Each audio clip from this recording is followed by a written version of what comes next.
heard it online and you think there's no rival.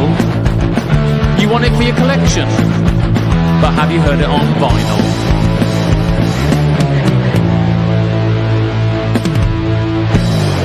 Hello and welcome to episode 40 of But Have You Heard It on Vinyl? With me, Simon, and over there, looking confused as normal, is Danny. I'm not confused. Just your face. This is just what people look like at my age, right? And we've done this 40 times. It's hard work.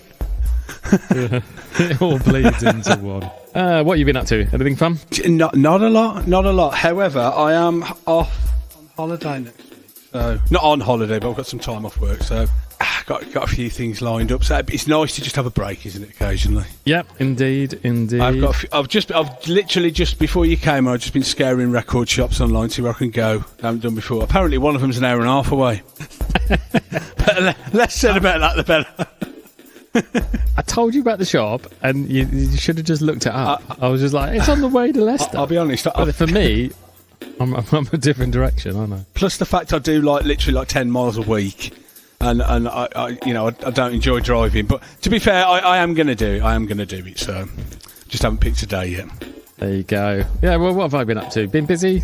No, I haven't been busy at all. It's not been very busy at work. I had a little bit of a flump. What's it called? A funk the other week where I just didn't really feel like listening to anything, and then since then, I've been just playing constantly. Yeah, picked it back up again. Had some new stuff, and I've actually been quite active with that side of things. Even did a little bit of writing and music, which was a bit of fun. Wow. Yeah, found some old demo. I was going through stuff on my computer. I found some old demo that I've never really done anything with, and I was like, you know, a bad song. I'll have a little play around. So I was pissing around with that the other day, which was fun. Do you ever do that thing? I haven't done it for a while, where you find old demos.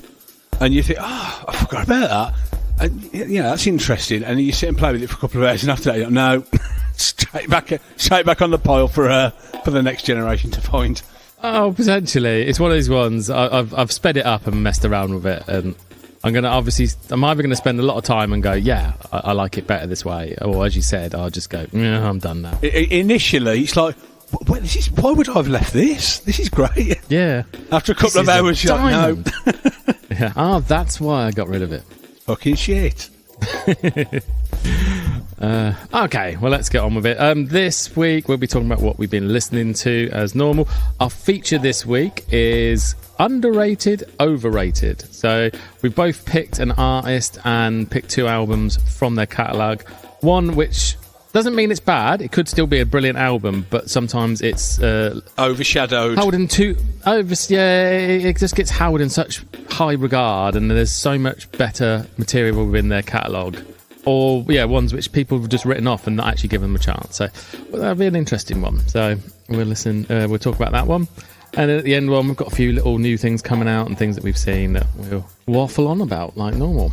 Anyway, all right. Well, I'll kick off. You go. Talking about this shop an hour and a half away. You can give me your review. I'll just do a quick one. I popped past, literally, I had a bit of spare time because I'm not really very busy at work at the moment. And I drove well out of my way, which was in the opposite direction of any place I should be going, and popped into some shop called Rockabye Records. Just out of interest, do any of your colleagues listen to this? No, but okay.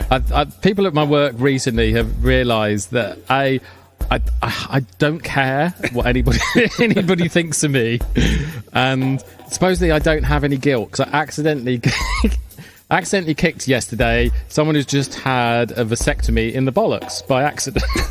Fucking hell. And they were like, oh yeah, he went checked that he was okay. He goes, I'm bleeding, and I was like, oh, sorry. He goes, you don't feel guilty, do you? I go, no, I can pretend, but I can. He was footing a ladder for me, and I kicked my foot back by accident and literally just twatted him straight in the knackers. Well, it's a funny story. Yeah, as I said, the next day he goes, oh, do you still feel bad? And I was like, oh no, that was yesterday. I'm over it now. What do you mean still? I forgot about you the moment. What's your name again? The day was done. Do I know you?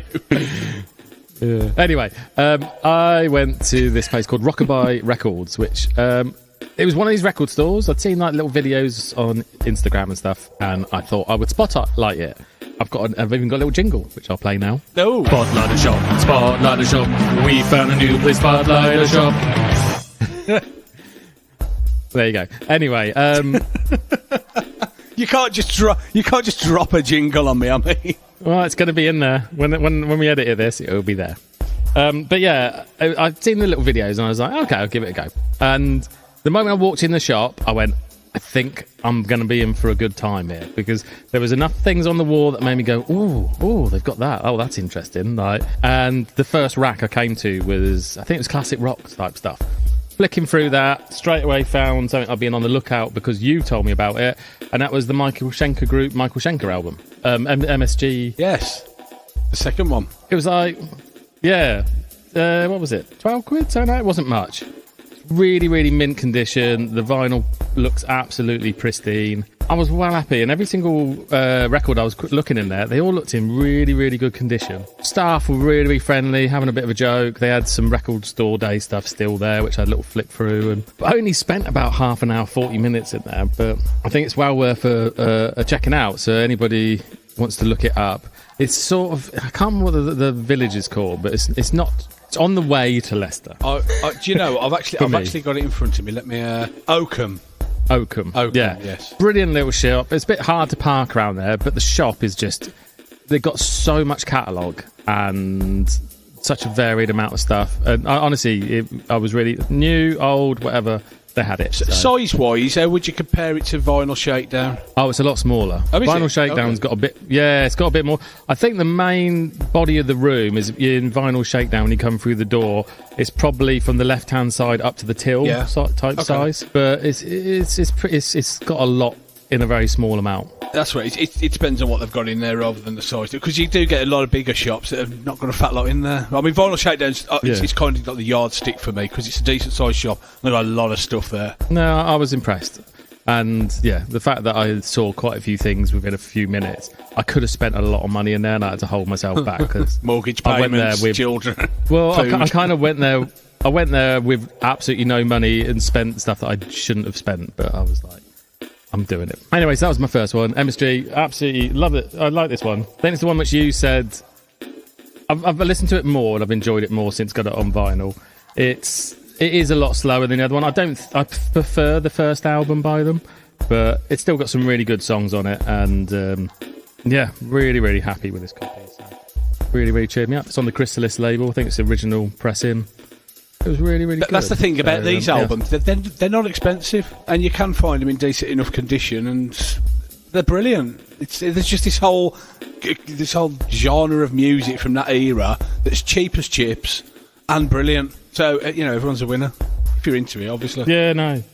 So that one was brilliant. So, yeah, I was really happy with that one. My second one was a new buy, which is sad but also awesome at the same time, because it was the final, I'm guessing, At the Gates album, The Ghost of Future Dead. I went and got a really cool Indies edition, which is all on sort of red, sort of blood red type one. It looks really good. Really, really happy with the packaging. Oh, there you go. It's black and red sort of splattery one. It's got a really big booklet. They always like their booklets in At the Gates. So there's like a proper, like, full-size booklet with like a tribute to Thomas, the singer who sadly died. But he's on it. And he is on it. He managed to do the last two songs. He recorded the vocals literally hours before going in and having surgery, thinking that he might not ever be able to speak again. And sadly, never made it through the treatment. Okay. But for a final album, it is awesome. Absolutely awesome. It could be another one that could end up in my end of year list, because I think the two albums before this were more of a progressive death metal, and this one has Anders, who's one of the brothers. So there's the bassist and the guitarist, the twins, and for a while one of the twins, the guitarist, left and had someone else, and it was a bit more progressive, so he's back in the fold. He does the majority of the music writing in this, and it is just slaughter of the soul, riff, just blistering. It's a blistering album. It doesn't really let up. There's even a song here in native tongue of Swedish, which also, like, you wouldn't really bother you. Do you know what I mean? No offense to them. I don't find them a band. I don't find the Swedes bothersome. Well, it's not that. They're not really a band who I sing along to too much. I think they have some quite catchy choruses occasionally, but this one, like, it's a bittersweet that it could be the final album, because it is just brilliant. It is everything you want out of an Out the Gates album. I think it is better than their comeback album, At War with Reality, which I thought was really strong, but this one it's just blistering. It's a real shame, but at the same time, it is the best tribute they could possibly do to him. So, this one definitely hasn't been off my player for a whole time I've had it. So it's just brilliant. I don't know what more to say about it. If you're a death metal fan, you like Out the Gates, go and get it. You won't be disappointed in the slightest. That one's really been good. I've really enjoyed it. I haven't been listening to much death metal for a long time, to be honest. I think when we were on a little Carcass binge was probably the last time. So. Yeah, I have fat, because when you're in it for a few weeks and then you just move on. So yeah, it's been a while for me. Yeah, so this one just absolutely floored me. I couldn't really fault it, really. Right, the next album I've been listening to is one that you're going to have absolutely no comment on, apart from I don't want to talk about it, really. And that's the Foo Fighters. I will say I did end up picking up the Foo Fighters album, Your Favourite Toy.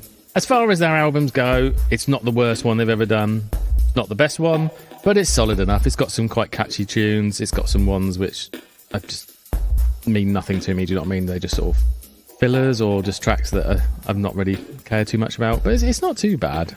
I think my main issue with it is more whenever Dave does interviews about their new albums, I wonder what album he's listening to when he's doing his descriptions. Do you know what I mean? Because he always goes, this one, we're back to basics. It's just hammer, hammer, hammer, like punk, just punk energy from start to finish. And I'm thinking, there's a couple of slightly more sort of rocky songs, but it still sounds like American radio rock.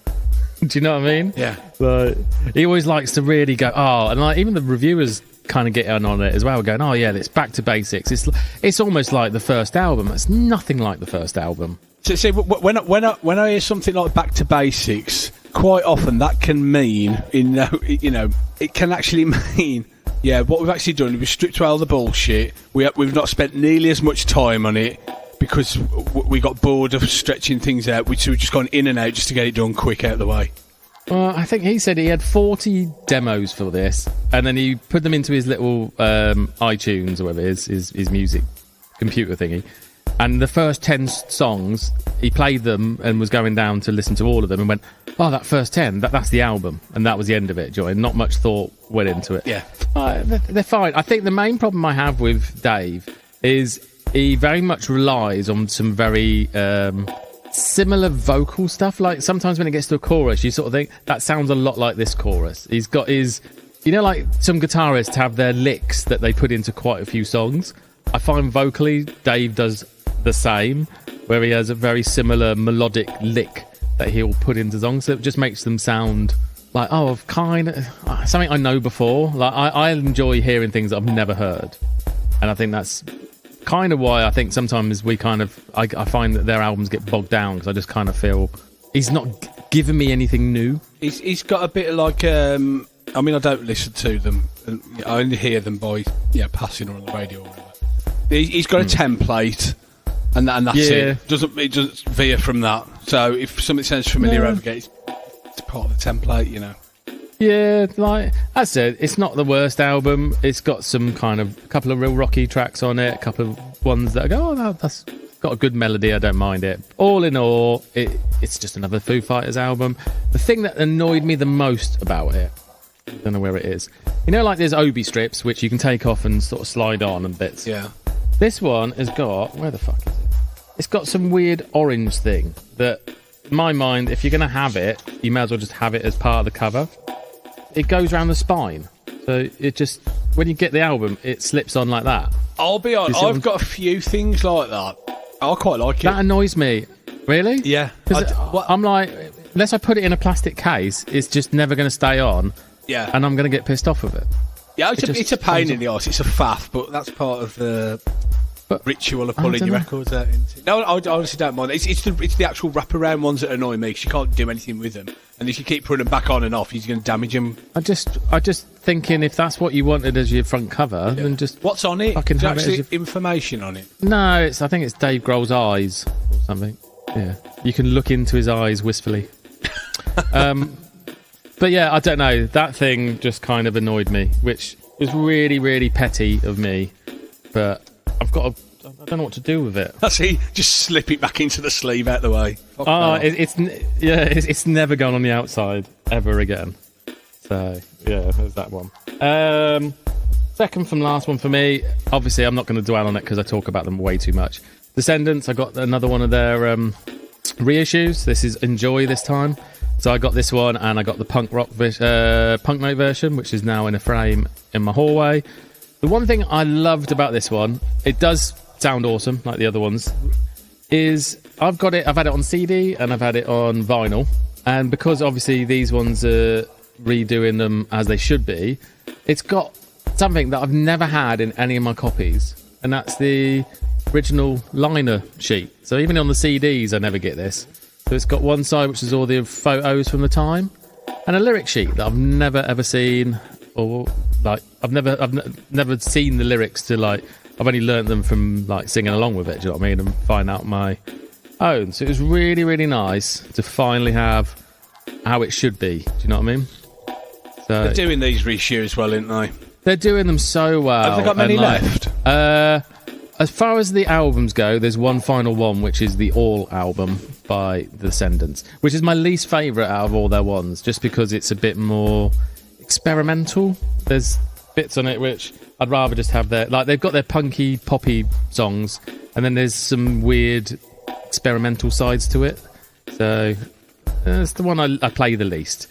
But this Enjoy one, this one has got quite a lot of fart jokes on it.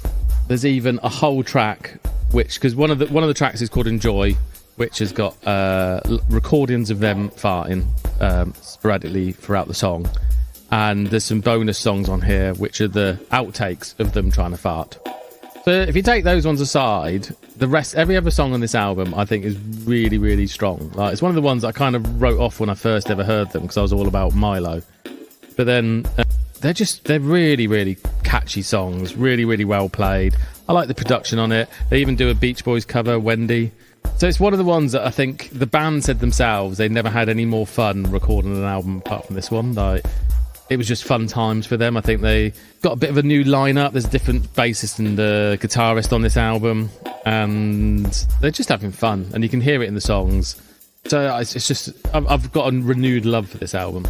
So I've had it on just constantly as well. So I got it on Wild Cherry vinyl, which is part of the song lyrics for one of their songs. I got a bit. I didn't realise they changed members. I thought they were always the same members till Milo went, and then they were changed to All. No, they changed quite a bit. Literally the first album was the original four: Tony, Frank, Bill, and Milo. The second one, Frank had left. He set fire to all his equipment and became a fisherman. That's one of a hell of a way to go, isn't it? Yeah, no, and then like the third album, they changed quite a few times. I think once they got to All, which is the next album, that lineup has been the one that's been ever since.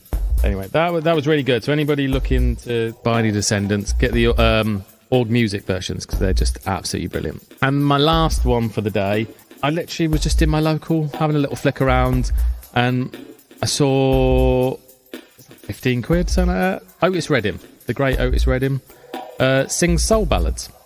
And this is one of the newer reissues, I think came out a few years ago on Vault Records.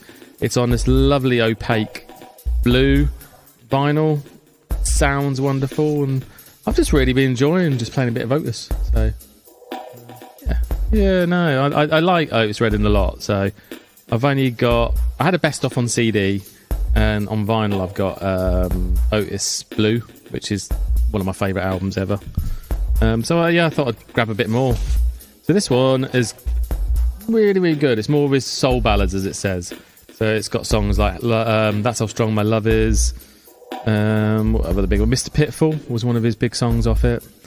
It's just a real chilled album, to be honest. and I've really, really enjoyed it. Sounds good. I like the fact it's a bit like got like the old school records. We got like the description of the just a bit of a description about the album at the time. So I'll tell you what I always find going back talking about the pressing with soul and jazz especially, because I don't know. You know, I know a lot about, you know, metal pressings, old, you know, hard rock pressings. I don't know anything about jazz and soul. So if I was to go and buy those albums, and the ones I've bought, like Dave Brubeck, Miles, people like that, I will generally just, John Coltrane, people like that, I will just generally go and pick up the 10, 15 quid jobbies, because I don't know enough about your blue note pressings and your old 60s and all that sort of stuff, because it's a completely different world for me. So sometimes it is just about the music, whereas if I want, for example, a Judas Priest album, I would rather go and find the 79, you know, CBS press with the such and such on the label kind of thing. No, I very much agree. I don't know them either, so as you said, this one, it ticked all the boxes for me. I didn't mind having the coloured version, and I don't know their stuff. I said there's probably some really nice ones. I said the Beatles original press that I have, I said I prefer to the newer one, like we were talking about last week, just because it sounds how I know it. This one, I've never heard them before, apart from a couple of songs. So for me, this ticked all the boxes. I'm probably going to carry on looking through and trying to find some more of the Otis Redding one. I'm sure it's only like 4 albums, and this 5th album, I could be wrong, was Dock of the Bay, and that was all stuff that was recorded. I think he did the Dock of the Bay single not long before he died, and then the rest of the album was made up of either songs to be the next album or ones that they just had on tape. So the only fact I ever hear, and I still don't know whether it's right or not, but it's one of these things people say occasionally, you know, that's not him whistling on Dock of the Bay. That's the only thing I know about Otis. And I'm like, really? But I can't remember what the fact is. That's all I know. And he's dead. That's as much as I know. Sweet. All right, so what have you been listening to? Well, again, like yourself, quite a few things. It's been a bit nostalgia-y the last couple of weeks. This is quite a nostalgia-y episode for me, the sort of things we're going to be talking about. So, yeah, I've had a lot of fun. I'm going to enjoy talking about them. So. First thing I picked up, because I've had the CD for ages, I just... What it is, it's Gang of Four, Solid Gold, their second album. I randomly just came across them doing To Hell With Poverty on the Old Grey Whistle Test on YouTube, and I thought, I haven't heard that song for so long, it's awesome.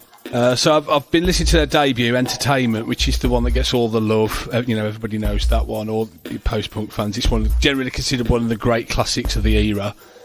But and you can readily just buy that. It's been reissued and whatnot many times. The second album was a bit more difficult to get hold of. It's not been repressed. I couldn't make a lot of sense of it. I think it has been at some point, but certainly not in the volumes that Entertainment has. So I found an old 1981 pressing. I think it's a US pressing. It's on Warner Brothers. It's about 35 quid, I think. Really nice nick. Really pleased with it. And then when I opened it up, to my surprise, a press release dropped out as well, which was cool. I always like to see, sort of stuff You're like very good with these ones. I've never had anything like it in my life, and you've constantly get it. Oh, there was like some handwritten note from someone in it. There's pictures of the singer naked. But it's just like it's just interesting because it ties it to that period, and that's why I like buying original pressings of things or old pressings of things, because it's lived. It's been around. This thing's been knocking around for like 45 years, so that's pretty cool. I bought a John Lennon album, and the last Will and Testament fell out of it, and found out he was actually giving all his money to Paul. No way. Yeah, so that's a great. I don't know if you know this, if you know Gang of Four, but I know the first album a little bit.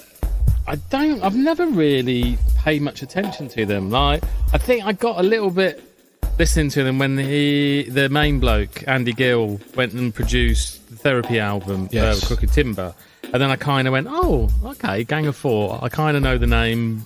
So yeah, I've only really heard the first album, which I don't mind. I've never really got into them, if I'm honest. They're kind of like, they haven't done much. It's one of them where they reformed a couple of times, but very much first two absolutely solid, really, really great albums. The third one's okay, it's a bit more of a departure. The fourth one's really not.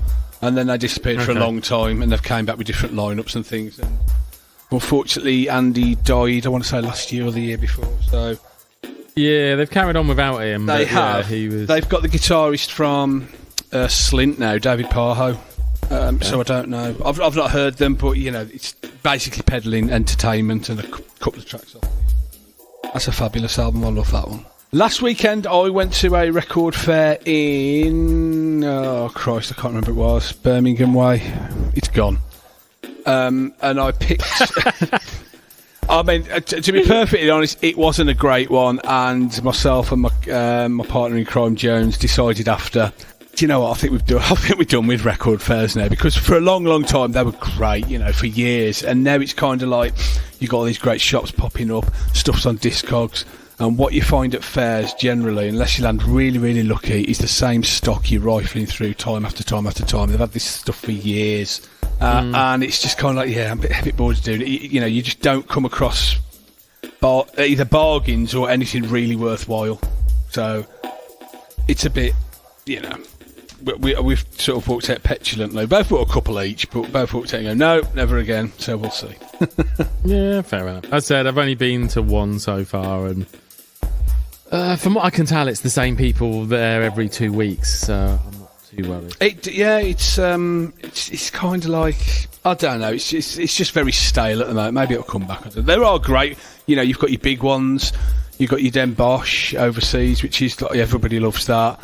But these regional ones that pop up, it's just the same. It seems like they're just bringing out the crap. But let's see what we can get rid of it, and they save the good stuff for the big fairs. Is my take on it. I'm not sure, but yeah, I'm just a bit over it. No, I think you are right though, because I did hear someone talking to someone about stuff. He goes, "Oh, I have got a lot more stock," and he was saying it, and someone goes, "Oh, have you got that here?" And he's like, well, the last couple of times I've been, the crowd hasn't been as big as I thought, so I just, he literally had a couple of crates pre-stocked and ready, and he just brought those. So he goes, oh no, the good stuff's still back in the shop. And he's like, oh. Well done. And the thing is, with being a collector, part of the joy is being there and finding and being like, oh, you know, that moment you find something interesting. You don't want to be told, I've got other stuff elsewhere, or I can get you this, or drop me your phone number and I'll get it. I want it there and then. I want it now. That's the magic, you know. That's the buzz, the impulse thing. The finding something live, because it keeps, you know, gives you a buzz. Yeah, well, that's what I was saying about that Rockabye Records. I walked in, there was a couple of things on the shelf. I didn't buy them, but I swear I went, oh, I've never seen that. It's awesome. It's awesome to see these things in because you see them online or you read about them or whatever, and then to see, oh my god, yeah, it's there. You might not buy it. It might be expensive, but you've seen it. You've seen it in the flesh. Yeah, you know. But anywho, yeah. So what did you buy? I bought a couple of things. Going with the post-punk theme again, I picked up a copy of Public Image Limited 2nd edition. That's personally their best album. Oh God, there's not one person on the planet that will disagree with you, I don't think. Now this, it's hard to come by because it's not been, again, I don't think it's been reissued, because obviously it's Metal Box. Because the Metal Box, this is the US version of Metal Box. So Metal Box, for those that aren't in the know, was the second album, and it was 3 12-inches, and it was in a film canister. Metal cased. Yeah. I have seen that in the wild. Yeah, you do see it. I mean, it's pricey, and it's rusted to fuck, because, you know, they're just metal canisters, and they're, you know, 45 years, well, older than that, 47, 48 years old, so they're knackered. But they're rare.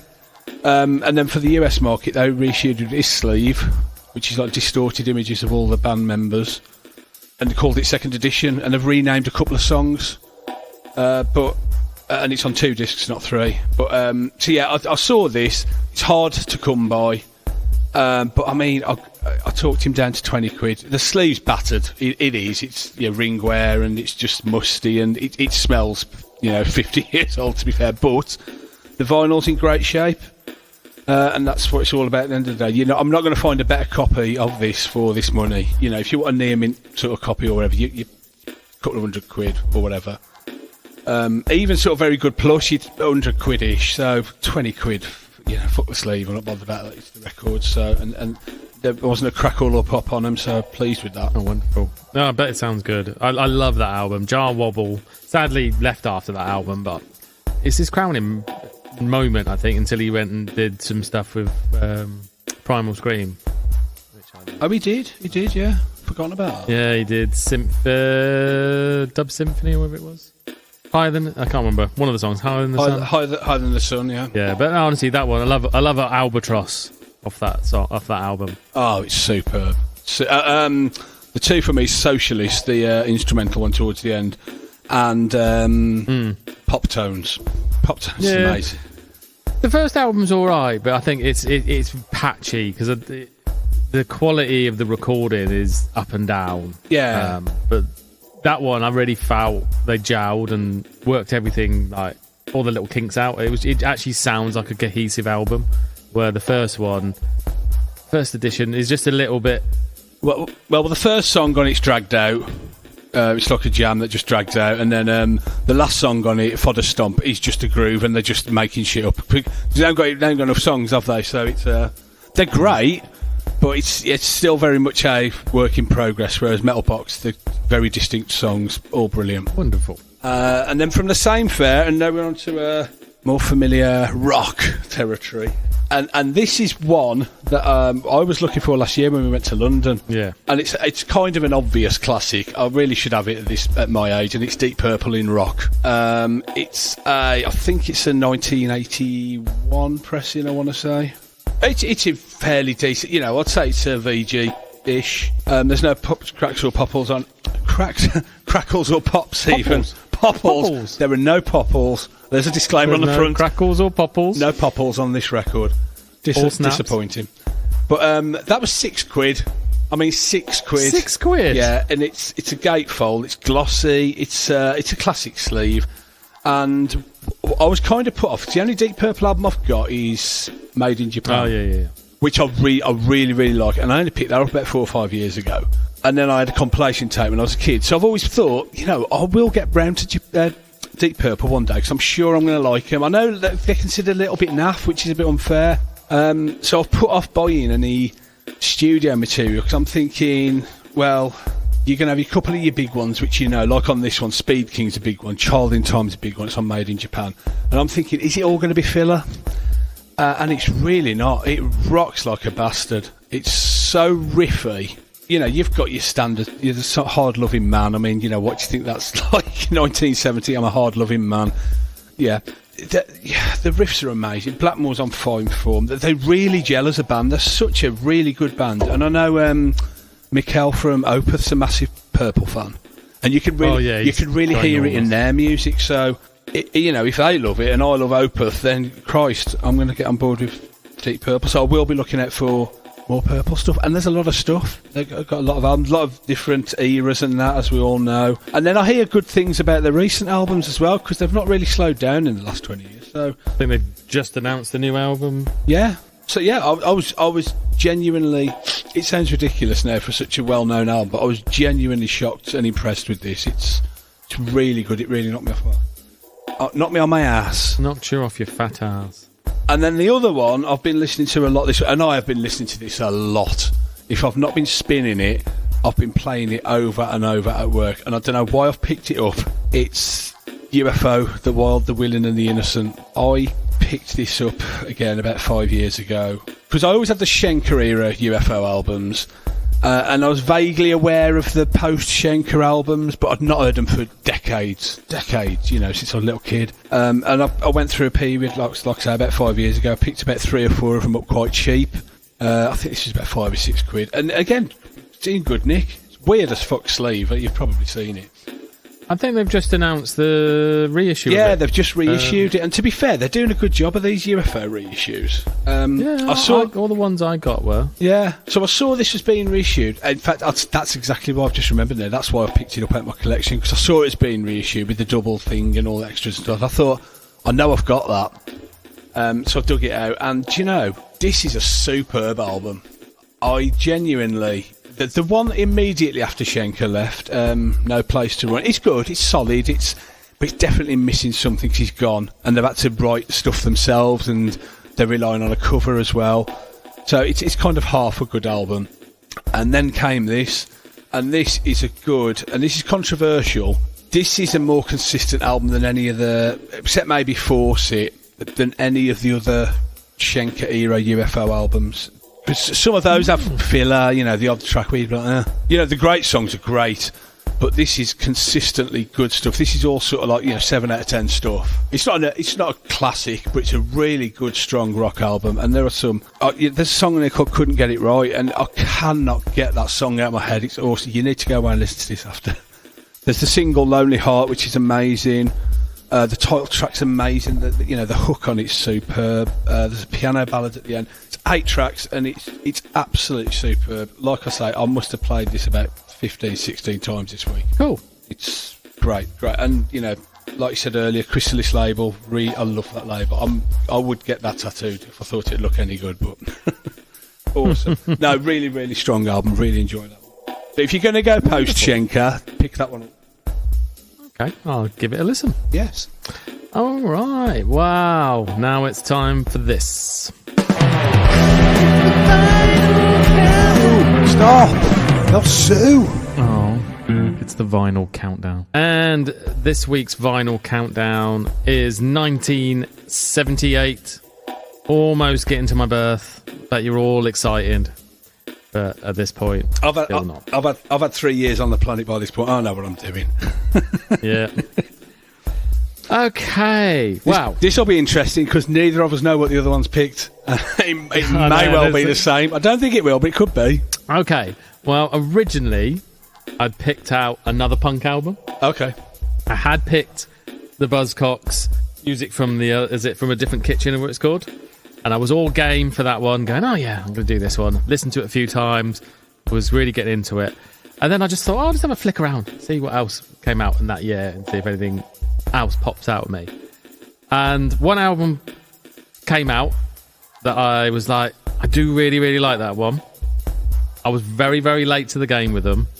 And I put it on and just went, this is just, for a debut album by a band, it is amazing. And that is Van Halen. Ooh, nice. We haven't picked the same, but that's a good pick. Yeah, honestly, it was one of those ones. Honestly, I was so game for doing another punk one. And I've had it on about 3 or 4 times this week. And just gone, for a debut album, it's such a confident album. Everybody's doing their stuff. And from what I've read about them touring at that point, when they were like supporting Kiss and many other bands and Ozzy Osbourne and stuff, or Black Sabbath, and just blowing them away. They just blew everybody away because they've got the looks, like, if you know what I mean. Like they weren't an ugly band really. Maybe they just put the bassists a little bit further back so people couldn't see them. But with Eddie Van Halen, virtuoso, whatever you want to say, and Dave Lee Roth, for all his issues and problems that people have with him, he is a frontman's frontman. You know what I mean? He did the backflips. Totally. He was rock and roll or the whole band was sort of rock and roll from start to finish. So from that point of view, it's just, that's all I can say is the confidence on his album is just ridiculous. Like, it starts off so wow, and then you've got like one of the most iconic songs on it, Eruption. Yeah. Everybody knows Eruption. Everybody plays it. It's influenced thousands of guitarists and bands all around the world. So I just really just love it. It's the only Van Halen album that, for me, that I can't find a bad track on it. I even really, really like the cover of "You Really Got Me." You Really Got Me by the Kinks. Well, yeah, because I mean that's how I heard that song before I got into the Kinks. Because I didn't realise, because they do another Kinks song later on Diver Down. Oh, okay. Yeah, well, I know the Kinks before I knew Van Halen. To be honest, I probably got into, probably wasn't even until 2000 time. I think my old bandmate Boyd, he's a huge Van Halen fan, so I think he pushed them my way, and I think I bought a best of or so. But from start on, Running with the Devil straight into Eruption, it's just one classic song after another, and Eddie just makes it look so easy. Like it's very simplistic production. You've just got him on one side, bassist on the other, and then basically Dave down the middle. But they've got all the harmonies, they've got the riffs, they've got the tunes are just there. Really, really catchy. So you can, from my point going back and like being a guitarist, I think if I'd have heard them a lot younger, I would have been so influenced by them. I'm not a virtuoso. I'm a very basic guitarist when it comes to lead stuff. So listening to him make everything sound so easy, just kind of makes you jealous, but at the same time just goes, what a man. Yeah. I mean, that they had everything from day one. And there's a lot of fans will tell you they're one of those bands where they peaked with the debut. I disagree. I think they did a couple of better albums I prefer after. Okay. But no, that is a great way to introduce yourself to the world. Because they'd had about 4 or 5 years of doing this before the album came out, so they were well honed. Well, it was the first. I bought Van Halen 1. That was the first album I bought by them after like having a bit of a. I think I had a best of somewhere, but that was the first one I got. I remember buying the second one because I was so obsessed by this when I first got it. And then the second one, I was like, oh, it's not as good as the first. And then I think Women and Children, then Diver Down, and those ones just never really hit me. I've got on vinyl 1984, but I still think there's quite a few filler tracks on that one. There's some classics and awesome stuff, but this one just ticks every single box for me. And I know that you're a big Hagar fan, but I guess I've always kind of, because of this album, I'm more in the David Lee Roth camp.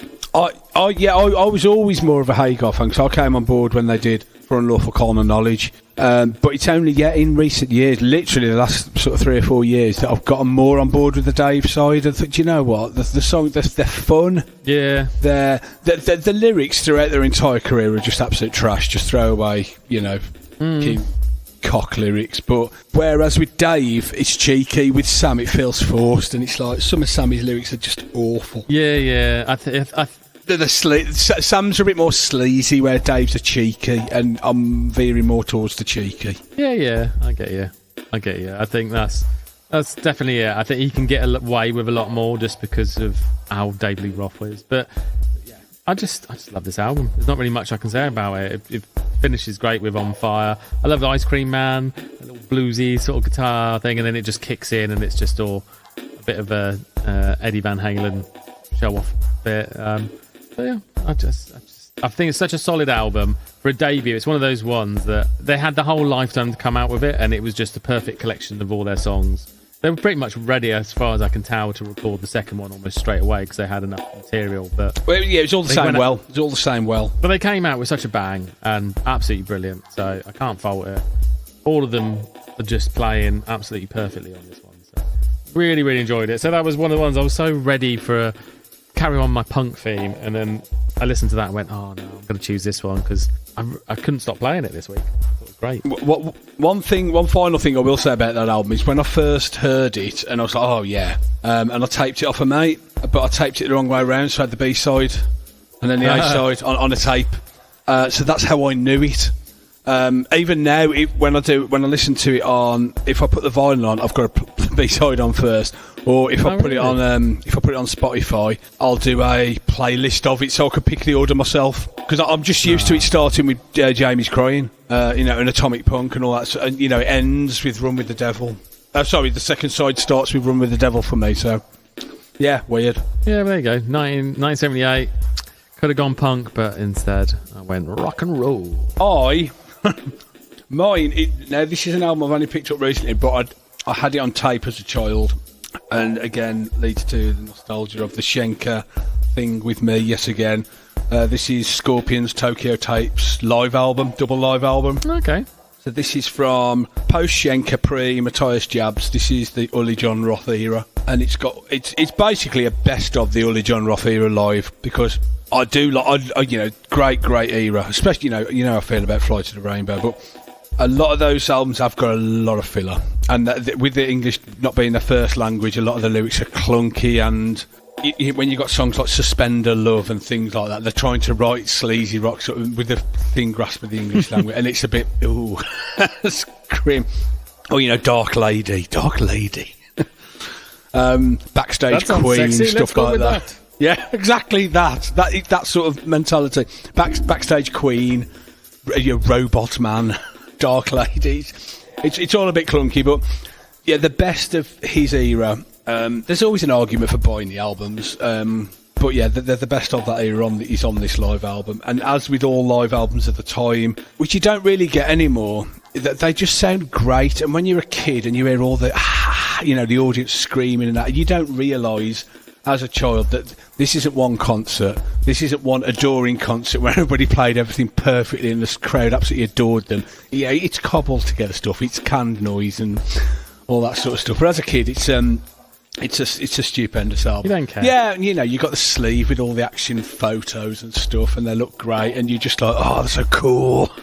But this pressing is from the represses they did. We've talked about at length before. You'd bought the Love Drive one not long ago. Oh, okay, it's one of those ones. With the textured sleeve, yeah. These are on yellow.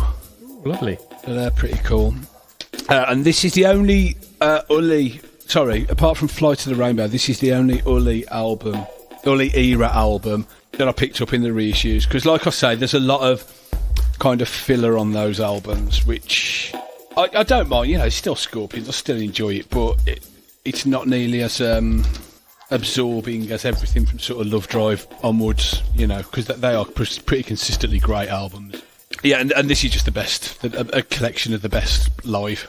It's cool, and it's 1978, and that's one of my earliest, my initial loves when I was a kid were, Schenker, Scorpions, UFO, Led Zeppelin, ELO, that sort of thing. So anything sort of Schenker related, and German for some reason. I don't know where I picked that up from. I mean, I was blonde hair and blue eyes, so maybe it's that. I'm just Germanic looking child with my German interest.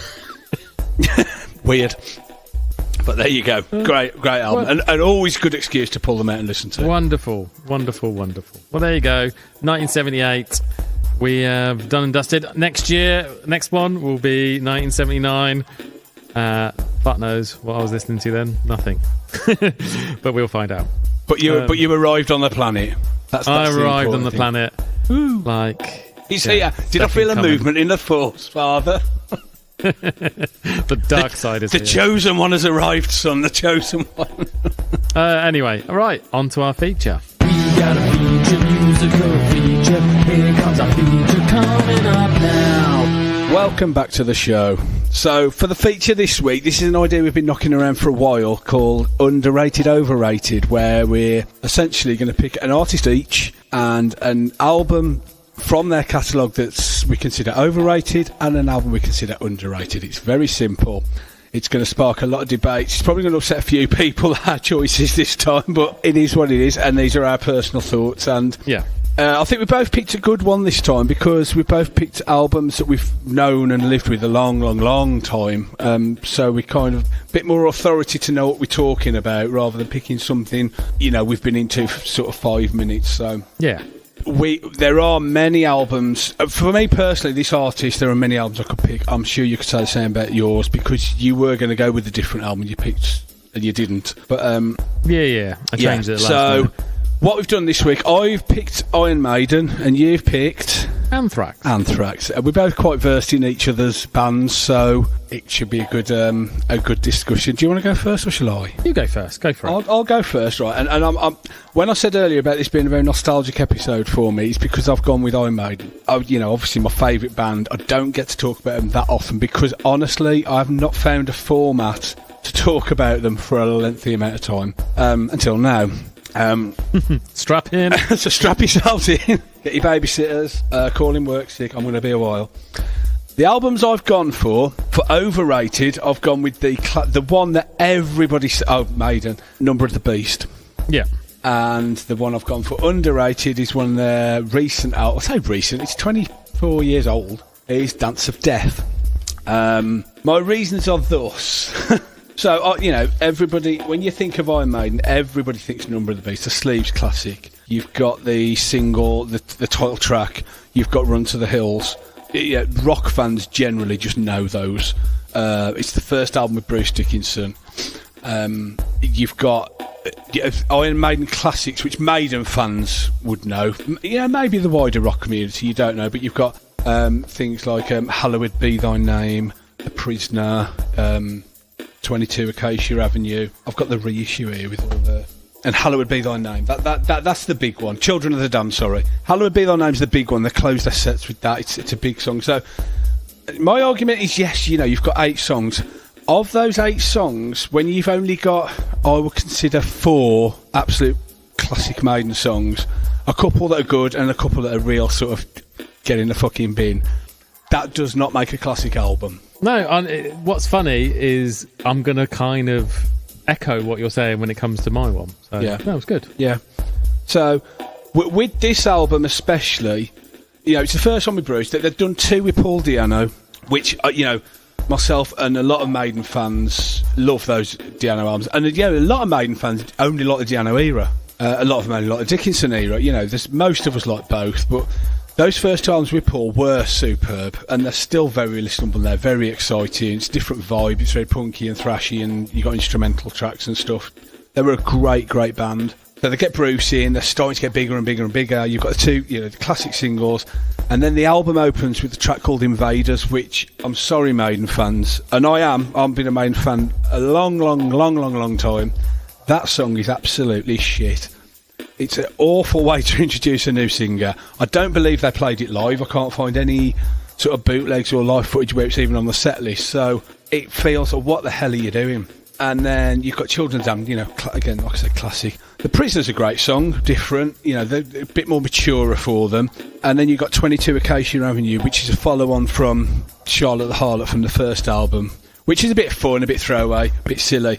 They've tried to make this a bit more serious with the subject about a prostitute and stupid lyrics about, you know, 20 quid is all she asks for, and all. It's just really, oh god, that's really cringy, you know what I mean? Yeah, I get you. Then the second side, you've got 2 classic singles, which you can't go wrong with.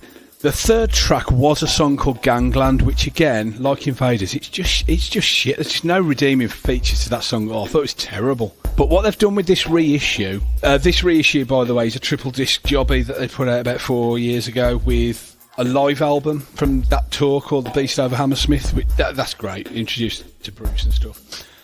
But what they've done with this reissue, they've actually replaced Gangland with Total Eclipse, which was a B-side to, I think it was Run to the Hills. And it's an absolutely superb song, and it should have been on the album to start with. So, you know, 40 odd years after the fact, they've gone, yeah, bin that, chuck that on this. So, okay. It's hard to be a purist when you don't like the original run track of the album anyway. But to hear that now with that in its place, it just works. It fits brilliant. So you've only got one really shit song now. It's funny that they've messed with It is strange. Classic. And I generally don't like that happening. But like you say, it's a classic. This is a classic in as much as OK Computer, Dark Side of the Moon, Metallica's Black Album, you know, it's a classic album. So it's weird to chop and change. But in this instance, when I really didn't dislike a song anyway, that's great. It works so well, and it's a great. And they were playing that live. I don't even think they played Ganglands live. So again, throwaway songs making the album, and I'll say again, 8 tracks and 2 of them are shit. It's just why is this such a revered album? Yes, the great songs are absolutely classic, but the bad songs are really bad. So that's my thoughts on Number of the Beast. Well, the Number of the Beast was probably the first album I heard by them, only because I think Fluff on his old radio show did years ago. They did like some countdown from 100 down to like number 1. I remember my dad taped the like top 20, and I remember first time I heard Number of the Beast, it was on that show, and then obviously his cassette stayed in the car for years and years and years. So then it was the first time I heard Skid Row. It's the first time I heard quite a few of these sort of acts. So I remember Number of the Beast so well. So you'll know the shit songs I'm talking about. I do know. I have got Iron Maiden albums, and yeah, I think you get already kind of really into it with Run to the Hills and stuff, and then yeah, it just kind of, I generally don't really remember the second side so much, because I think I must have gone, oh yeah, they're the ones I wanted to hear, and then I just kind of turn off after a while. So I do know what you're talking about. But with the Di'Anno albums, the first album starts off with Intent with Prowler, which is a classic rock song. And then the second album kicks off with Ides of March and Wrathchild, which everybody knows. Yeah. Superb. And then this starts off with bloody Invaders. Horrible tune. I mean, they rectified it. It's just like, that doesn't even... What? It's like a cartoon. What are you doing? Oh, that's how I feel about it. It sounds like a cartoon. It's awful. But after that, I don't think they ever had a bad opening song. Because, 2 years after that, their opening albums were fucking... Aces High. I mean, Jesus. It's a bit of a leap from that to I think that. my favourite album by them is the one with Wasted Years on. Oh, Somewhere in Time, absolutely. I would rank that. We will do rankings at some point, so I won't say, but that's way up there. So, yes, going back to so that's my overrated. By no means a bad ad. There's no real bad Iron Maiden. There's some weaker ones, but yeah, that is very over. For what it is, the reputation it has, very overrated. Yeah, it's funny that it goes that way, isn't it? Yeah. This one, on the other hand, is from when Bruce rejoined, and they came back in 2000 with Brave New World, which was brilliant. It was, they're back, and they're so much fuller, and they're writing these epics. It's like everyone's never been away, and they just immediately picked up where they left off. Well, not where they left off, because they were quite, down in the dumps when they left, but they were back, full form when they came back. Lots of energy is what I remember. Oh, totally. And then immediately they've gone from clubs with Blaze and that to all of a sudden stadiums again, like they've never been away. It's weird. I went and watched the documentary the other night, and it's great watching that footage, because it's just like, I can't believe he just came back. It's just immediate. And they said to Bruce, why do you want to come back? And he's like, I want to play in big places again. And they went, all right. And that was his induction back into the band. And then they went to the pub. And it's true. And from that point onwards, for the past 26 years, football stadiums the world over, it's amazing, really. They're so overlooked in that respect. But anyway, back to this. For my underrated album, I'm going to pick their second reunion album, which is Dance of Death. Now, a lot has been made about the sleeve, because even for this is kind of in the infancy of CGI and stuff like that, and the sleeve is fairly awful. I like the tone of it, but it was not till you look closely in at the characters and realise how badly CGI'd they are. The Eddie's great on it, but everything else on it, excuse me, is just, it's terrible. It's a really bad artwork. I mean, you've seen it, you've got it. Yeah, I don't hate it. I don't hate it. It's Maiden, they've done much worse. They have done much worse. Stuff like No Prayer for the Dying, that's terrible, and Fever of the Dark and whatever, but yeah. I remember the album got 5Ks everywhere. Everyone was giving it top marks when it came out. Yeah, and it's weird, because since then, it's kind of been forgotten, because they're a certain type of band, and they've got a certain type of style since they came back. Now, all through the 80s, every album had a theme, and they progressed through the 80s. Since they came back in 2000, they've got a style, and they have long songs, and their albums are getting bigger, and the songs are getting like 10, 12 minutes. You used to get the odd epic, it's like 3 or 4. Every one. Yeah, you're talking about 70, 80, 90-minute albums in some cases. But that's what they do now. And I would feel a little bit cheated now if they came back and did like a 40-minute album like they used to. It'd feel weird. You're just used to Iron Maiden being this epic band with these long songs. I'm not going to say every song's absolutely classic and awesome, but it's all a vibe, and they're all very, very enjoyable for myself. And I genuinely, since I came back, I can't fault any of their output. I enjoy all of it. It's always an occasion. Even now, when they did Send You Up Through a couple of years ago, it was great. Really enjoyed it. But this is the pick of the bunch for me, and I don't know why this is kind of, like you say, when it came out, it got, people were like, oh god, yeah, they're really back. And now it's kind of like fell down the pack, and people don't really talk about it, but it's got. It opens up with they had an era of they'd open up with a short banging song, and it was generally the single. So on here it's Wildest Dreams. In fact, on here it's the first 2 tracks for singles, Physical 7 Inches, Wildest Dreams and Rainmaker, and they're 2 of the best singles they've ever done. They're just 4 to the floor, sort of anthemic.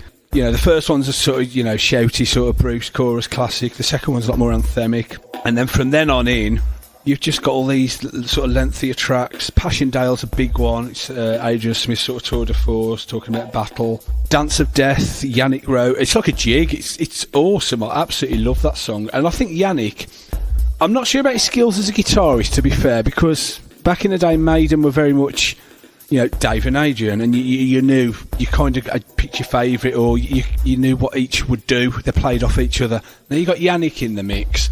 I'm kind of at a loss with who does. I just have to go. I enjoy it, but I don't know who's playing what. You kind of guess, but I don't think Yannick has got a discernible style. He just fits in with the other 2 and fills the sound out. But isn't he the one which just does all those weird fucking guitar moves all the time? Yeah, on stage. Yeah. Oh yeah, he just throws himself around, makes a bit of a nuisance of himself. I think at heart he knows that he's the third wheel, But he adds something to it. He's definitely had something to it visually. because he does jump around and he plays with the audience. Now, it's very compelling to watch. But I think with Yannick, I think he's very underrated as a songwriter, because don't forget he had 10 years at it with these guys before Adrian and Bruce came back, which is a long time. You know, I mean, Adrian had been in it 10 years when he left. So he's got his chops up, and the stuff he does write, and I kind of feel, I might be wrong, but I feel like he might be a bit more of a musical arranger, putting bits together. What all the others flesh it out. Even on the songs he hasn't written, maybe, but stuff like Dance to the Death, which is his song, it's a fabulous song, and he does have a habit of writing these. There's no fanfare about it. He just drops these great songs throughout the catalogue in the last sort of 25 years. Later in the album, you've got stuff like Face in the Sand, which is one of my favourite Iron Maiden songs, full stop. Throughout any era, I love that track. And then it ends with Journeyman, which is their first acoustic song. It's just a lengthy sort of acoustic track. It's got heavy elements to it and stuff, but it's and they played that live. It worked really well. But so it's always disappointing when you see these things. People talk about what best Iron Maiden albums, and you look at the log, and it's always generally Number of the Beast is there or thereabouts at the top, and then albums like this, Dance to the Death, are more towards the bottom. So people listen to them and go, oh yeah, great album. Oh yeah, but Power Slave. Oh yeah, but Peace of Mind. Great, yeah, they are all great albums, but people don't kind of categorise the more recent era, which now is we're 26 years into it, so it's a long-ass time. People don't put those albums into the original so-called classic era, and they really should, because it's the same band. They're still making great music, and there's a lot to be said for writing with the longevity they've had and still be creative and still be enduring and memorable and going into sort of old age gracefully. They're still writing the galloping stuff, but there's a maturity there that they never used to have. I just think they keep getting better and better this last, like I say, 25, 26 years. But of those albums, this is definitely my favourite.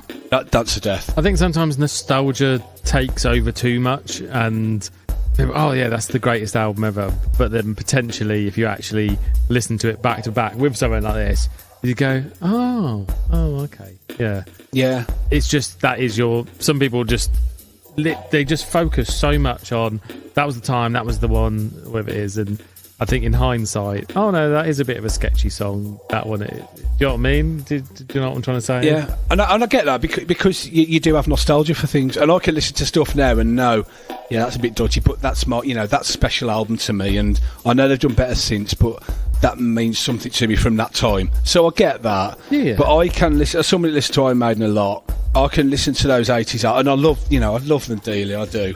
But if I was to do a top 5 Maiden album, even with all those classics, Dance to Death's going in there, because it is one of their best albums, regardless of era, like I say. But yeah, those 80s albums, when they're sort of 40-45 minutes long, and there's still sort of a couple of songs filler, because there is filler on all of them, even the classic ones, and sometimes it's ridiculous. Like Power Slave, you've got absolute genius classics, and then a couple of just real bad sort of throwaway. Oh, but that is the era, because I think everyone was putting out an album every year. Judas Priest, that's the thing. I love them to death, but they're exactly the same. You'd have the few absolute bangers, and then a couple of solid enough but not quite as good, and then there is just a couple of real shit ones on each album. Because they've gone, well, we've written 6, but we need to at least have 8. So, record company wants another one, or they want a single or whatever. And the thing is they're not bad enough that you'd and skip them. You're still going to listen to them because it's part of the album, but it's just disappointing when you've got albums like Dance to Death, which for me is consistent. I don't think there's a bad song on it. I could listen to the whole album. It's probably an hour-ish, maybe 65 minutes, and it's an experience. I really enjoy that. Whereas listening to one of the earlier albums, they're done and dusted in 40 minutes before you had, before you even thought about it. It's been and gone. It's like a blast. These were a lot more enduring, I think. So that's my argument for Iron Maiden. No, that's fine. And do you want to, as I said, some of the points that you brought up, I'm going to pretty much echo almost in what I'm saying. Because obviously I've gone for Anthrax, and the 2 albums I've gone for, Among the Living as the overrated one by Anthrax, because it comes along with the same line that you're saying, that I find it's got 1, 2, 3, maybe 4, 5 of their classic songs, which everyone always goes on about. But then I find the other 4 that make up the album, some of them are pretty patchy, a couple of them are just about passable. But I just find that I think people just centre in on the 5 that are always in their set list and forget that the rest of the album could be better. And the one I've gone for as underrated is one of the albums from the Bush era, which I think since Joey's come back, even the band seem to have completely forgotten that they had this 90s, 2000s era, which, to be honest, I thought was just as good as anything they did originally. It was just different. And I thought John Bush was just such an amazing vocalist. And I thought they did some really, really cool stuff. It was just the case they had really bad luck with record labels, that I think some of the albums they did with him basically just got lost because there wasn't promotion, there wasn't anybody behind them, because the labels went under. Yeah. And the one I've gone for is Stomp 442, which I know myself, my brother, and my best mate, Brendan, all rate as one of their best albums. I remember when it came out just going, oh my God, this is absolutely amazing. I think especially in a time where Megadeth were doing their slightly more, poppy type stuff. I think it was around cryptic writing era. Yeah. I think Metallica were just about to release Load. Even Slayer would they did that Diablo album, which I don't think was the greatest one. And I think Anthrax, with anyone who came out and actually they sounded energized, they had some fucking great riffs, the production was still there, it was still as heavy as anything they've ever done. It was just slightly different. That's where I was coming from. So let's start with Among the Living. So, obviously, from the Anthrax, I don't think Anthrax have really done a bad album. As you said, they're different. Fistful of Metal obviously had... Neil Turnip, we used to call him. Yeah, so that album was good, but it wasn't their greatest. They had some real banging tracks on it, and it was showing where they were going. Spreading the Disease, I think, from the Joey area, is one of my favourite ones. I always found that one to be one of my favourite albums by them. But then I always saw Persistence of Time for the Joey era as their best album. I always thought that one... Oh, I love that album. Yeah, absolutely. It is. And that's probably the album that I know the best from that era, because that's the one where I got into them along with Attack of the Killer Bees. So for that one, I think it's far and away much better than this album, more solid and just absolutely brilliant. But everyone always goes on about Among the Living to the point that the band, they release a new album, they'll play a couple of songs off the new album, and then they go straight back, a little bit like our problem we have with Therapy and a few other people, Motorhead, whoever you want to say. They just go back to just playing this album and throw in if we're going to do an album from start to finish, it's this one. Yeah. We're going to do that. They're just constantly going on about this album. And as probably strong as it was at the time, I just don't think it's their strongest album. No. You had Metallica come out at this time, because I think all the thrash people, they all came out around the same time with what's known as their classic ones. Yeah. You got Peace Sells from Megadeth, you had this album, you had Master of Puppets, which there is not, in my opinion, a bad song on Master. No, absolutely, I agree. Banging from start to finish. Rain in Blood came out, which everyone lords over. It's not my favourite album by Slayer. I think it's good, but I think it was just very different to everyone else. Peace Sells is pretty good. Still got a few patchy ones. Yeah. But this one, it seems to be, I think it was just around that period, thrash was really, really coming to the forefront. And everyone just always seems to go on about this one. Like, it starts with Among the Living, absolutely banging track, brilliant. Straight into Caught in the Mosh, which is one of my favourite songs by them. Classic. Everyone knows that one. I Am the Law, not the biggest fan of. Never have been. Oh, really? I really like that one. I thought it was going, I Am the Law's amazing. Just like, no, I'm a big fan of that one. I don't mind it. They used to finish their sets with it, and I always go, you got better songs. I don't know if it's just me. I don't mind it, don't get me wrong. And then Evil Nicholas Fesson, which is the song about Belushi. Yes, that's right. That one also brilliant. Then it goes into a Skeleton in the Closet, which isn't too bad. I think that's one of the better ones of the lesser songs. It's got a real double kick, awesome. And then it's got one of my favourite songs ever by them, which is Indians. Yeah, I really like that song. It's a classic one. I love it when it goes into the war dance, and then basically it's just an absolute classic. And then straight after this, I just think it just dies, personally. Yeah, absolutely. One World isn't very good. Horror of It All, I think, is a terrible song. Yeah. And then to finish off with Imitation of Life, I just find very poor. Do you know what I mean? That's what I loved about Spreading the Disease, is it finishes off with Gung Ho, which it's a great album closer. You're like, yes, yeah. Put it back on. Basically, I just feel this is really front heavy. Like, if they'd have put Indians on the first side, I probably would never play side 2.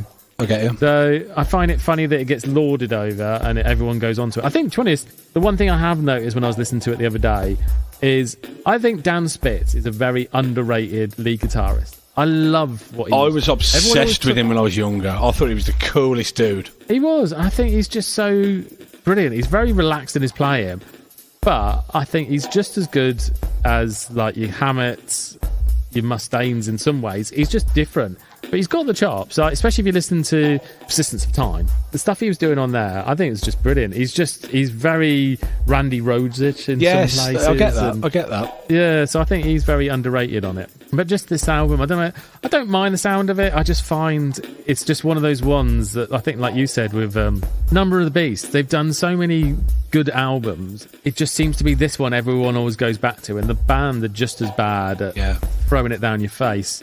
They even did, like, a couple of years ago, a tour where they were playing it from start to finish. And I wouldn't have gone, personally. I don't think it's strong enough to warrant it. Do you know what I mean? So. Yeah, because if they're going to play it front to back, opening up with the classic songs, and then you've got to endure the last 3, and you'd be like, it's a bit of a downer, isn't it? Yeah, I did try to play it from start to finish the other day, and I kind of got part way through Horror of It All, and I was like, no. I'm all right. I kind of remember Imitation of Life. I think I'm good. So, yeah, that one's just never really done it for me. And then Stomp 442 was kind of... The moment this album came out, I loved every little bit of it. It was kind of around that time. I think it's like 95 it came out.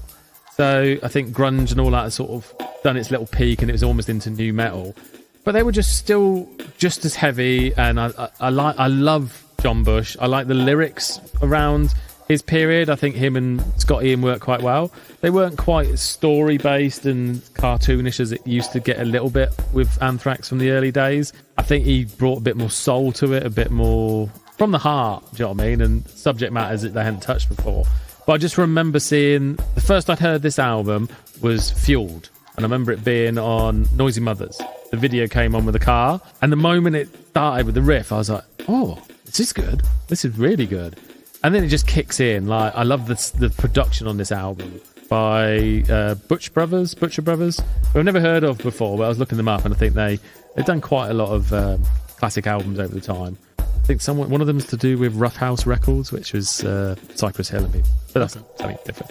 Anyway, but yeah, Fueled. Just love that song. It's one of my favourite ever songs by them. And live, it's great. The moment it goes to the breakdown, it just works so well. And I love the video from it. Like, by then, what's his name? Charlie Benanti had cut his hair off and he had like spiky thing. But Scott Ian had got rid of his bad rat's tail, and the band just looked awesome. And I loved he was playing a Jackson surf tone. He had a different kind of guitar at that sort of time. Just the look of them, they just look so much meatier. And John Bush I just loved his voice. So it just ticked every box from that song. And the moment, I think my brother got the album first, and I remember him playing it loads. And like Random Acts of Senseless Violence, Fueled, King Size, I don't think there was really a bad song on this album. I just remember just playing it over and over again. Riding Shotgun, Perpetual Motion. The other single of it, Nothing, is one of my favourite songs by him as well. It's just, I don't know what it was about it. It just ticked all the right boxes. I really like the artwork as well. I don't know if that's one of those... It's a cool artwork, yeah. With the big ball of metal and the nude bloke. I can't remember who said that it was meant to be for their album and then they never used it, and then it got used for this. Yeah, I was going to say that. I've either seen it used as something else, or I've seen the mock-up of what it should have been. Yeah, I think another band was going to use it. But that happens a lot more than you think, doesn't it? Yeah, it gets touted around, doesn't it? But from a songwriting point of view, I just found it was groovy, heavy. They hadn't lost any of their stuff. They weren't even trying to be commercial at this point. Considering I think their commercial peak was probably around Persistent of Time. And even Sound of White Noise was like their biggest selling album, because I think it was a bit different. I love that album, but this one, I just love the sound of it, and they were just heavy, and they hadn't lost any of their sort of spark, really. it was just a shame that the record label basically did not get behind it, so it just got buried. So they've pretty much gone from a successful charting album to this one, which I don't think barely chart. They didn't have any tour support, and as you said, they suddenly were then playing clubs again, smaller venues, and it was a shame for them because there was nothing wrong with this album. Even they said themselves they thought it was one of their strongest ones. The only thing that was really lacking from this was the fact that Dan Spitz had left partway through the recording. He just had enough, I think, and then went off to become a watchmaker. So this one's got lead guitar done a little bit by Dimebag Darrell. He came and helped out and did some leads on it. And you've also got Paul Crook, who used to be, I think, their roadie and guitar tech, and ended up being the guitarist with Meatloaf. He joined them and basically did lead on this one and then the following album as well, Volumate. I just think from their catalogue, it's just, I don't think there's a bad song from start to finish, and it ends really, really quite sadly with Bear, which is like an acoustic track, which I don't normally do too much of. Yeah. And that's all about Frank Bello. I think his brother got murdered, and it was he wrote the lyrics. Okay. That was like a tribute to his brother. It was really kind of a different kind of album for them, but there was nothing wrong. It just basically kind of gets forgotten because it just didn't have any promotion at all. It was the era as well, wasn't it? I mean, you know, mid-90s, sort of. What is it, about 97? 95. Oh, 95. Okay, so not even that late into the century, but yeah, by that time, with grunge and that, bands just fell from a great height. You know, even your Maidens, you've gone from stadiums to club, half-empty clubs. It's crazy. But unfortunately for Anthrax, they never really picked it back up after that. They're a curious band because, obviously they're still together now, but like you say, they go out and it's generally most of their sets among the living. They've had, John Bush has done the Okie Kokie with them. He's been in and out. And they're occasionally releasing it on. They supposedly got one out this year, but it's like the band that could have been and never quite was. But they've got some great stuff in there. Yeah, I think basically they did 4 albums with John Bush. Their final album with him did really, really well, and I think they had some momentum going again, but they saw the cash dollars and did the reunion tour, which didn't really work. Some old issues came up again, and then finally got Joey back in. I said the albums they do with him are just as solid, but they're always going to be, out of the big 4, the one that's going to open them. yeah, they're the perennial openers. They generally do that. You're generally seeing them do 40-minute sets and 6 or 7, well, generally 6 songs from Among the Living, and then fucking Antisocial. Why they continue to anyway? Yeah, they're very heavy on their covers, but they're the only band out of the big 4 I would genuinely question, are they? Because the others have gone on to big success or prolonged greatness, and Anthrax were kind of up and down, different singers, different styles, and they've never really gone beyond that. They've never really progressed. And I mean, to be fair, we've said it before, the big 4 is Metallica and everybody else, on the horizon. But I feel like when you got bands like Testament that were great from the start, to not be included in, when Anthrax are there, it's a bit odd, but there you go. I mean, having said all of that, I am a big fan, and I was a big fan when I was younger. They're one of the first thrash bands I got into. Curiously, I got into State of Euphoria before anything, because that was the album at the time, and I loved that. Not so much now, but yeah, at the time it was great. I just think that whole 90s era, I think they did some cracking stuff and just kind of got lost in it. Yeah.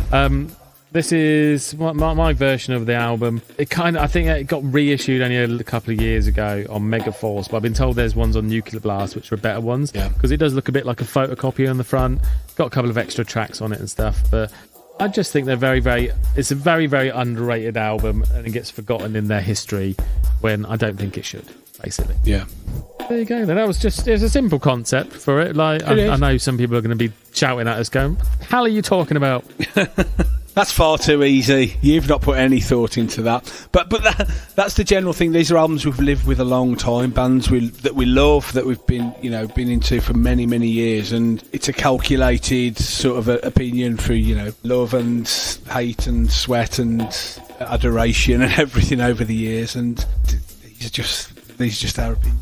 There's going to be. I've already sat down the other day thinking of other bands I can do this, and there's some great ideas. You just said Slayer, like with Rain in Blood. They've made a much better album than Rain in Blood. There's a lot going on, so there's a lot more we can do in future. So I'm looking forward to doing that. Okay, well there you go then. That is the end of our feature. On to the end waffle. It's the last bit of the podcast. It's the last part of the show. It's the last bit of our podcast before we have to go. Hello and welcome back to the end of the podcast, and we'll go through things that we've seen coming out. I think. What have you found? What was I think you got something on the list here. What's this one? Have I? Metallica? I thought. Did I put that on? Oh, fuck. I thought you did it. Oh, well, it's one of us, and if it's not you, it must be me. Right, yeah. My memory's worse than yours.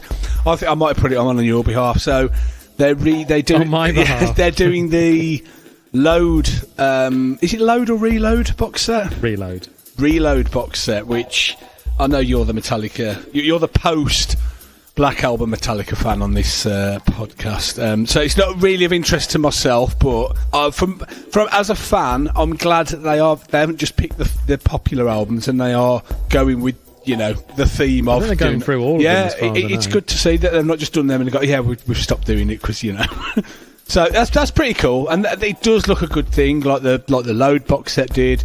A lot of stuff in there, so I don't know whether you'll get it. I mean, what are they, 200-300 quid? To be honest, I haven't bought any of their previous ones.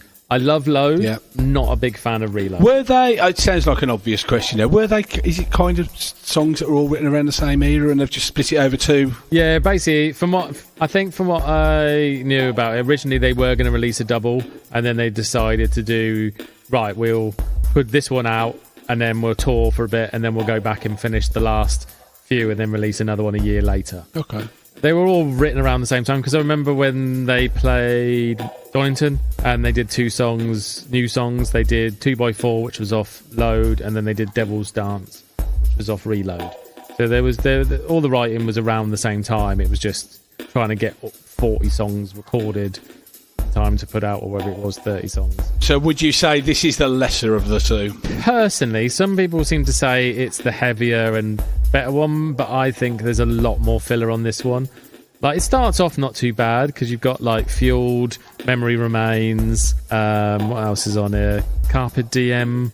I just find it gets a bit bogged down because you've definitely got tracks which, as they said, they've just knocked a song into shape quickly just because they think that their shit didn't stink, basically. You got songs like Attitude, which is fucking terrible. Better Than You, also absolutely terrible. Prince Charming, terrible.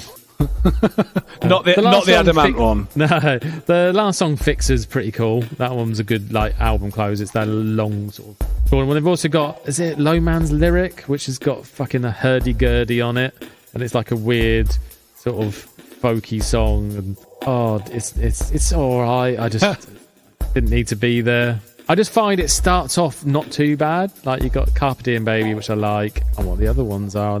Bad Seed, that's the song which I think's got a real crunchy riff on it. It gets to a certain point and it just becomes a slog. It's 70 odd minutes long, and I think you could quite easily chop off 4 songs and you'd be happier for it.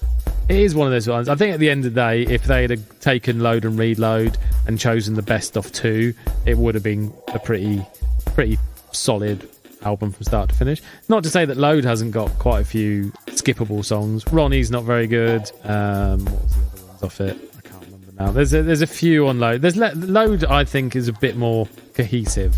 It just gets a little bit bogged down near the end. But Reloads just never really did it for me. I just found it's all quite similar pace. There's no real fast ones on it apart from Fueled. So, yeah. But looking at the package, I saw there was a video with Jason Newsted. They got him out. They dusted him off, and he did an unboxing for them. Okay. And that looked quite fun. Like, loads dusted of... him off. It's got all the original... Yeah, you come and talk about it. We don't want to. Yeah, basically. So it looked quite cool.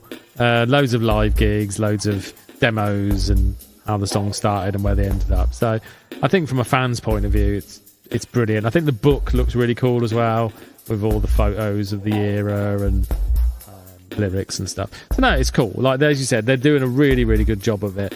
It's a lot of stuff. It's like 250 quid, as you said, and there's I think 14 CDs, so many DVDs. I think they got the original 7 inches for all the singles. So there's some really cool stuff on it. Probably worth the money at the end of the day. Yeah, like you say, you can't fault it. The effort's gone in there. But yeah, from an album point of view, it's less. I'm quite interested to see them if they do the St Anger one. to see, because there's quite a few that would be interesting. outtakes out of there. Yeah. I think the outtakes from St. Anger, there are a few songs that on the Some Kind of Monster film that you hear, but you never hear them again because they weren't on the album. So it'd be interesting to see if they actually put those songs on the box set, so you can actually hear some of the unfinished ones and ones that didn't make the album. I think that'd be quite cool. I think if they did do the St. Anger, like you said, they've done everything else, and Reload's kind of one of the weaker ones. So if they do St. Anger, I think they'll probably do a tie-in with the Some Kind of Monster DVD and be in there. Oh yeah, possibly. But yeah, I'll be interested. I think it's good that they're doing it. They're slowly reissuing it. I think there's quite a few different variations that you can buy.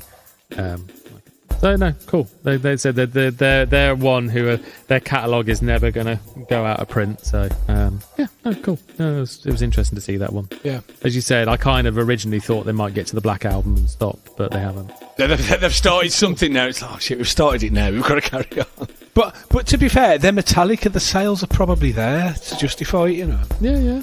No, they're doing well. What else did I see? From my point of view, something that I got quite excited about, I do like AFI. I think I've talked about them before. You have. That last album was pretty good. I quite like that. Yeah, no, I thought it was good. Very gothy. Yeah. So basically, strangely, all their other albums seem to be quite readily available, but their album, which went number one on the Billboard and was like always their biggest one, I think there was a very limited release on vinyl when it first came out because it was the era of CDs. Vinyl wasn't very big. It's almost impossible to get hold of. I think on Discogs you're looking at 350, 400 quid for a copy because the fans want it, but it's almost impossible to get hold of. So they finally, 25th anniversary edition is coming out in June. I think there's a black, which is going to be just the standard, but I think there's an Indies record store one, which is clear, smoked and black and stuff, which looks really cool. And I'm just really pleased it's finally coming out on vinyl because I've got most of their other albums. So that's one that I remember a lot. I think Miss Murder, I think is one of the tracks on it. That's like their big poppy hit type one. And I like the album. I think it's solid. It's enough of their both worlds. It's still got some sort of heavy riffing, sort of screamy, hardcorey type stuff, and really, really poppy anthems. So that one's coming out. I'm really glad it is. Hopefully, if they do that one, they might do the one afterwards, Crash Love, which is also another one where you're looking at a good couple of £100 to go and get the vinyl. So yeah, that one I'm going to pre-order. I think I've seen it on Juno for about £30. So that one's going to get definitely ordered. Yeah. I also saw Godflesh have announced that a new album is on the way, but also they're also calling it a day because Justin Broadwick had hernia operations recently, and his doctor has said that his singing style with Godflesh, the real screamy guttural stuff, is potentially he's weakened his stomach wall so much from the screaming that he could potentially have more hernias and actually have serious health problems. So he's gonna finish off the last little bits of vocals on the new album, and then I think they're calling it a day after they reformed, just for health reasons. So he's going to go back to mainly playing in Just You, which is his more shoegazy project, because obviously he doesn't scream in that one. It's a sad end, but good on him. Their albums since they've come back have been pretty good from what I've heard. He's a man that's never been anything less than uncompromising throughout his career. So I don't think, he wouldn't do anything by half. So I think as he can't scream, he's just gone right. That's it now. He's one of the few people that genuinely frighten me in music. He just looks like he will kill you as soon as look. You know, he's just. But he's one of these people. He's probably a lovely bloke. I think he's probably not. He's very intense, is what I'm saying. He is very intense, yeah. I think with his autism and God knows what else he's got, he's all in or nothing.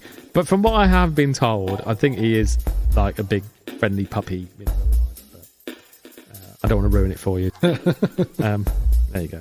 And then the last thing I saw, which was just interesting, because I'd only talked to someone recently going, I wonder why these people have not done anything at all, really, since the band ended. And that was Mike D from the Beastie Boys. Like, the Beastie Boys, none of them have really done anything. I think Aid Rock, apart from doing like the documentary type thing, the live show about the Beastie Boys, he generally just follows Catherine Hanna around and just in the background, really.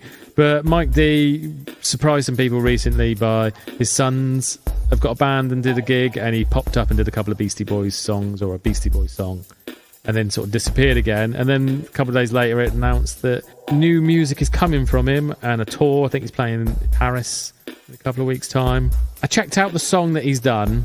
I'm not going to buy anything by it. It's if you're expecting the Beastie Boys, you'd be wrong. Okay. It's quite avant-garde, breakbeaty, dancey type stuff, but with him kind of doing... I don't think it's even rapping, just doing vocals over the top. I'll be interested to give it a listen. I mean, I've said before, I'm not a massive Beastie Boys fan. I can tolerate it for maybe 10 minutes, but it's interesting because they're old guys now, you know. They've not done any music for what I want to say, good 15 years at least. Yeah. So... yeah, I'd be interested to just give it a go. Yeah, wait and see. It was I was surprised that he's come back. I know he's done some DJing recently. He's slowly been getting his profile up a little bit. But yeah, he's announced new music is coming. So at the moment, there's just a single that you can stream, and I'm guessing an album will eventually be on the way. But yeah, it was an interesting one. As I said, I've got a lot of time for the Beastie Boys. They're very much been with me through my whole life. Not particularly being a fan. What were their last sort of couple of 3 albums like? The last one I quite enjoyed. I thought it was quite good. I can't remember what it's called. Hot Sauce Committee. Yeah, that one, because that one was a weird one. Because originally it was meant to be part 1 and then a part 2 later on, and then they said that they were changing the track listing around, and in the end the songs that were going to be on part 1 are now on part 2, and then they've never released part 1. It was really confusing. Okay, but I think it's quite good. It's got a really good song with Nas, which I really like, and I think it was a bit more eclectic, which I kind of like from them. The one before that, To the Five Boroughs, which they just did a reissue with, I think that was just a bit too straight hip hop. Yeah, and my favourite one by them is Hello Nasty, which is just a smorgasbord of just everything. No punk on it though, but everything else, like there was no limits to what they could do. So that one I kind of enjoyed because it was just great just hearing this. It's almost like a mixtape of just oddness all the way through. So I thought that one was really good. The hip hop tracks were good. The slightly singing ones and the weird ones were good. Even got Lee Scratch Perry talking some bollocks over at one point. So I was really happy with it. But yeah, no, the last one I thought it was going in the right directions. It was a shame that they never got to release the second half of it. Don't know if it ever will do or what state it was in when he passed. So yeah, no, I rate them. I still don't mind To the Five Boroughs. I just find it a bit too straight for them. Yeah. It starts off wow, and then you kind of go, I kind of want something a bit different here and there. That's what I'm kind of used to. Like Paul's Boutique was brilliant and stuff, and then I just like their middle period, Check the Head and Ill Communication, when they just became their own thing. They weren't sampling anybody, they were playing their instruments, they were doing their own little whatever. They became their own thing. They became the Beastie Boys as I know them. So yeah, oh well, wait and see what he's doing. It's nice to have him back. It's nice he's doing something, because it just kind of felt like, yeah, of course, someone who did quite a lot just disappeared and stopped. So there you go. That's all the stuff that I've heard coming out. I don't know about yourself. I have nothing. Literally, I was going through the list earlier because I thought you'd put the Metallica on. I was obviously doing it in my sleep.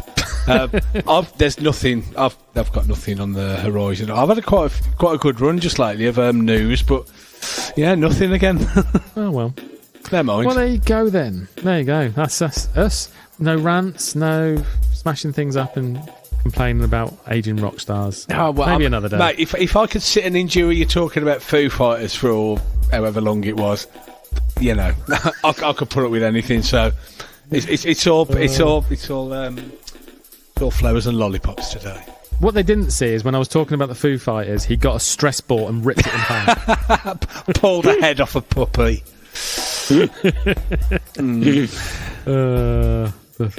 Yeah, the rage in his eyes was scary. He talks about Jason Broderick, but you should have seen this man when I was doing it. Anyway, that's enough for us. Let me say one thing about Dave Grohl. I don't know why, I was just watching some Queens of the Stone Age stuff on YouTube. Oh, Nick Oliveri got on stage with him and sang. I don't know if you saw that. Oh yeah, so that was cool. And then Autopilot. It did the algorithm where it showed you loads of footage of him doing Reading with Grohl on board. And Grohl with Queens of the Stone Age is just awesome.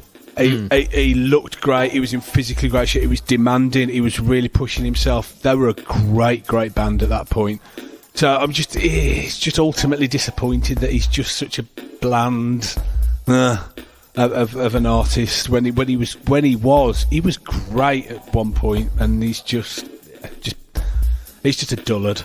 He just makes dull, bland, generic rock music. Let's move away. Okay. Anyway, before things get kicked back up again, we will say goodbye. Where's that puppy? Thank you very much for listening, and we'll see you next time. Bye-bye. Goodbye.